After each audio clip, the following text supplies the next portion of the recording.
ये उसको लेके आप क्या कहना चाहोगे सभी लोगों को? देखिए, हनुमान जयंती एक बड़ा पवित्र त्योहार। फील्ड में जाते हैं, लोगों से बातचीत करते हैं तो कुछ जवाब वो कुछ मिलता है। देखिए 2-3 चीज़ें हैं, देखिए, नहीं बढ़े रेट्स। आप बात समझिए, सरकार किस नीयत से काम कर रही है, आम जनता को परेशानी ना हो, इतना बेहतर नहीं है। ये ग्लोबल क्राइसिस है, ग्लोबल स्तर पे कुछ देश लड़ रहे हैं, जहाँ सबकी पीड़ा हरने वाले हैं। और मैं तो बस इतना ही कहूँगा, आप सभी के पास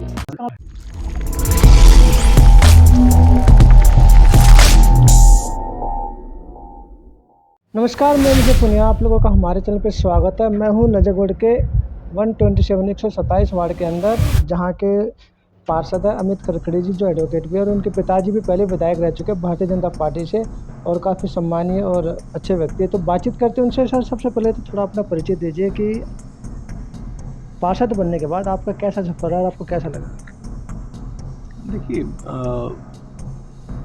लोगों ने ज़िम्मेवारी काम करने की दी है।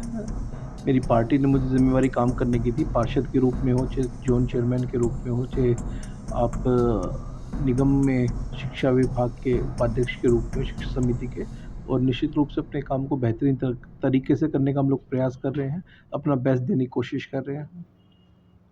सर, आज हनुमान जयंती भी है, उसको लेके आप क्या कहना चाहोगे सभी लोगों को? देखिए, हनुमान जयंती एक बड़ा पवित्र त्योहार है और सर्व समाज इसको बहुत धूमधाम से मनाता है, सारा हिंदू समाज। और आज मेरे मेरे यहाँ 26 निमंत्रण है भंडारे के। इट मीन्स कि लोगों में उत्साह है हनुमान जयंती को लेकर, लोगों में श्रद्धा है। तो उसी श्रद्धा से सारे हिंदू इस त्यौहार को मना रहे हैं। देखिए, जो है कि जो सोशल मीडिया पे आजकल फेसबुक के जो अकाउंट बंद किए जा रहे हैं, जो मतलब भारतीय जनता पार्टी से क्वेश्चन पूछते हैं, बड़े नेताओं से सवाल पूछते हैं, उसको आप कैसे देखते हैं? देखिए, कोई ऐसे अकाउंट बंद नहीं किए जा रही। जैसे मैं ऐसा कर बिल्कुल सकता हूँ, नहीं, वैसे क्या बिल्कुल मैं गलत धारणा है कि जो भारतीय जनता पार्टी सवाल पूछते हैं उनके अकाउंट बंद किए जा रहे हैं। सवाल तो मैं भी पूछ रहा हूँ। लेकिन अकाउंट वो बंद किए जा रहे हैं जो देश विरोधी गतिविधियों में लिप्त हैं, देश के खिलाफ बात करते हैं, देश के खिलाफ लिखते हैं, देश में वैमनस्य फैलाने का प्रयास करते हैं। ऐसे अकाउंट्स को मुझे लगता है बंद करना बहुत ज़रूरी है। और केंद्र सरकार ये जो भी अकाउंट बंद कर रही है, मॉनिटरिंग करके इस प्रकार के जो देश के खिलाफ काम कर रहे हैं, देश के खिलाफ बात करते हैं, संवैधानिक संस्थाओं को बदनाम करने का काम करते हैं, ऐसे लोगों पर कार्रवाई होनी चाहिए। इसमें क्या बुराई है? सर, एक चीज़ और, अभी पार्षद के चुनाव भी आने वाले अगले साल से, तो आप जब दोबारा अप्लाई करोगे, मतलब टिकट लेके आओगे, तो आगे की क्या रणनीति होगी? इसी आपने जो काम किया उसको लेके वोट मांगोगे या कुछ और रणनीति बना के आगे आओगे? देखिए, भारतीय जनता पार्टी का प्रत्येक कार्यकर्ता नरेंद्र मोदी जी की नीतियों पर चलता है, भाजपा की नीतियों पर चलता है, जो भी पार्षद है, और उसी के अनुरूप अपना क्षेत्र में अपना बेस्ट देने का काम करता है। भारतीय जनता पार्टी के कमल का फूल और हमारे क्षेत्र में किया हुआ काम, दोनों के दम पे हम लोग चुनाव में जाएंगे। अच्छा, पिताजी का एक्सपीरियंस आपको साथ मिला? देखिए, निश्चित रूप से परिवार का कोई बड़ा यदि इस क्षेत्र में होता है और आपको मदद करता है, आपको गाइड करता है, आपको संभाल करता है, तो निश्चित रूप से फ़ायदा मिलता है। और उन्होंने एक पिता के रूप में ही नहीं, एक मार्गदर्शक के रूप में भी बहुत कुछ मुझे सिखाया है, उनसे मैंने सीखा है, उनके जीवन चरित्र से सीखा है, उनके जीवन जीने के तरीके से सीखा है, उनके समाज में व्यवहार से सीखा है, और उसी का अनुसरण करते हुए हम लोग काम कर रहे हैं। सर, एक चीज़ और, जो आजकल गैस की भी किल्लत पड़ने लग रही है, लोग बहुत परेशान हो रहे हैं। कॉलोनी में मैं गया हूँ, बहुत जगह गया हूँ, लाइनें लगी लंबी लगी हुई है। सरकार दावा करते हैं कि गैस की कमी नहीं है, लेकिन जब फील्ड में जाते हैं, लोगों से बातचीत करते हैं, तो कुछ जवाब और कुछ मिलता है। देखिए 2-3 चीज़ें हैं। क्योंकि कालाबाजारी बहुत ज़्यादा हो रही है। देखिए, मैं वही उसी पे जा रहा हूँ। कालाबाज़ारी रोकने के लिए सरकार पूरे प्रयास कर रही है और स्थिति पूरी तरह नियंत्रण में है। दूसरी मैं बात करूँ गैस की, तो पैनिक बुकिंग मुझे भी लगता है ज़्यादा हो रही है। मैं कह रहा हूँ, कई लोग मेरे पास आए, भाई साहब सिलेंडर बुक करा दो। मैंने कहा ख़त्म हो गया क्या? बोला नहीं, ख़त्म तो नहीं हुआ है भाई साहब। मैंने कहा बुक करवाया है? बोले नहीं, अभी टाइम नहीं हुआ है। तो लोग लोग मतलब पहले से ही रखना चाहते हैं कि भविष्य में पता नहीं क्या होगा। और युद्ध चल रहा है, कुछ देश युद्ध कर रहे हैं, आपस में इन्वॉल्व हैं, वहाँ से गैस टैंकर बनाने में इश्यू हो रहे थे कि ग्लोबल क्राइसिस है। इसको केवल सरकार पे डाल देना, ये मुझे लगता है ठीक नहीं है दृष्टिकोण। इसमें सरकार के समर्थन में लोगों को काम करना चाहिए। और देखिए, इतनी सब किल्लत के बावजूद भी केंद्र सरकार ने सिलेंडर का रेट नहीं बढ़ाया है, जो घरेलू सिलेंडर है। कमर्शियल सिलेंडर के रेट बढ़े, घरेलू सिलेंडर के लगभग नहीं बढ़े हैं रेट्स। आप बात समझिए, सरकार किस नीयत से काम कर रही है, आम जनता को परेशानी ना हो, इतना बेहतर तरीके से उनके लिए कर पाए आम जनता के लिए, वो केंद्र सरकार कर रही है, दिल्ली सरकार हमारी कर रही है। और किसी भी प्रकार की कोई किल्लत फ़िलहाल घरेलू उसमें नहीं है।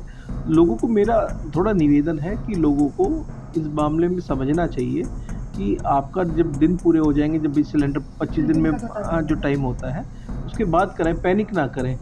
निश्चित रूप से केंद्र में नरेंद्र मोदी जी की सरकार है, ये कोई और सरकार नहीं है, ये कोई कांग्रेस की सरकार नहीं है, नरेंद्र मोदी जी की सरकार है। देश पहले, पार्टी सेकंड और मैं बाद में, इस विचार के साथ हमारी सरकार चल रही है।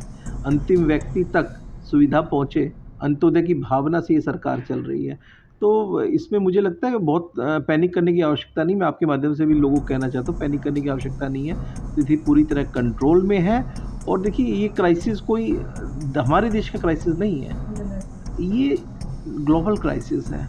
ग्लोबल स्तर पे कुछ देश लड़ रहे हैं, जहाँ से हमारी गैस की आपूर्ति होती है, जिन क्षेत्रों से आपूर्ति होती है, जिस जलमार्ग के माध्यम से होती है, वहाँ की स्थितियाँ बड़ी विकट हैं।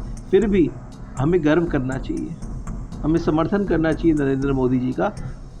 केवल भारत उन 1, 2, 3 देशों में से है जिनके गैस टैंकर्स वहाँ से या गैस के जो लेकर आ रहे हैं, एलपीजी को लेकर आ रहे हैं, ऐसे हमारे जो जहाज हैं वो निकल पा रहे हैं। ये बहुत बड़ी कूटनीतिक जीत है। जहाँ बड़े-बड़े देशों में किल्लत हो गई है और वहाँ भारतीय जनता पार्टी के नेतृत्व में भारत देश में आज स्थितियाँ फिर भी सामान्य है। काला बाजारी बहुत ज़्यादा हो रही है। सिलेंडर जो मतलब बुकिंग तो हो रही है, मैसेज भी आ रहे हैं, लेकिन उनके घर पर सिलेंडर भी नहीं पहुंच पा रहे। देखिए, कुछ लोग इस प्रकार के निकम्मे होते हैं जो आपदा में अवसर ढूंढते हैं। मुझे लगता है कि ये एक सामूहिक जिम्मेवारी है। यदि किसी के पास कोई गैस एजेंसी है, कोई ओन करता है, तो उनकी देश के प्रति भी और लोगों के प्रति सामूहिक जिम्मेवारी है। तो सरकार कालाबाज़ारी पर रोक लगाने के लिए पूरी तरह से मुस्तैदी से कदम उठा रही है। लगातार लोग पकड़े जा रहे हैं, ऐसे कोई मिल रहा है तो। लेकिन हाँ, ऐसे लोगों पर कार्रवाई हो रही है। लेकिन मैं फिर कह रहा हूँ, देश चलाना केवल सरकार की जिम्मेवारी नहीं होती है, लोगों की भी सामूहिक जिम्मेवारी होती है कि सरकार को समर्थन दें, सरकार को मदद करें। तो मेरा बस इतना ही कहना है कि आप निश्चिंत रहिए। मैं सभी देशवासियों को आग्रह करना चाहता हूँ आपके चैनल के माध्यम से, निश्चिंत रहिए। देश की जो भी व्यवस्था है बहुत सुरक्षित हाथों में है, बहुत सक्षम नेतृत्व भारत में हमारा है। तो निश्चित रूप से कोई समस्या, कोई कमी नहीं आने वाली है। हनुमान जयंती पर शुभ संदेश क्या दोगे लोग? देखिए, हनुमान जी तो सबके रखवाले हैं, सबकी पीड़ा हरने वाले हैं। और मैं तो बस इतना ही कहूँगा, आप सभी के परिवारों में हनुमान जी बहुत खुशियाँ दें और सबकी पीड़ा हरे, सबके दुख हरे। वो तो दुख हरता है, पीड़ा हरता है। तो आप सबके दुख हरें, आपके परिवारों में बहुत खुशियाँ आएँ। बहुत बहुत धन्यवाद। तो ये थे हमारे साथ अमित खड़खड़े जी, जो पार्षद है और 127 वार्ड से। उन्होंने बातें रखी, गैस को लेके भी बातें रखी है, और भी जो सामाजिक बातें आप लोगों को बताई, उनको फॉलो करें, उनको माने, और आप पैनिक ना हो। सिलेंडर सबको मिलेगा, गैस सबको मिलेगा। और भी अगर कोई दिक्कत आती है तो एजेंसी से मतलब कोई अगर ब्लैक कालाबाजारी करता है, आपको लगता है कि कालाबाजारी करता है, तो आप यहाँ पे आके भी रिपोर्ट दे सकते हैं और पुलिस थाने में भी जाके बता सकते हैं, ताकि आपको आपके अधिकार की गैस मिल सके। तो मैं विजय पुनिया, मुझे दीजिए इजाज़त। धन्यवाद।